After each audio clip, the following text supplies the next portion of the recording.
বলো। আমরা এই বোটে রয়েছি এই যে ভারতবর্ষের যে সমস্ত সুন্দর জায়গাগুলো রয়েছে তার মধ্যে মেঘালয় অন্যতম। তো আমরা সবাই জানি মেঘালয় মানে মেঘের আলয়, অবশ্যই।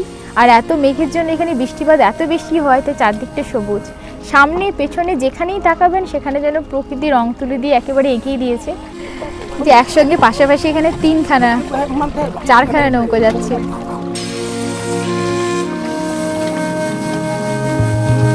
এটা হলো জয়ন্তিয়া হিলস আর এটা হলো খাসি হিলস। তো এই দুটো হিলসকে কানেক্ট করেছে এই হ্যাঙ্গিং ব্রিজটা। যেটা প্রধান বৈশিষ্ট্য হলো স্বচ্ছ জল। এই যে জলটা দেখুন একদম আয়নার মতন।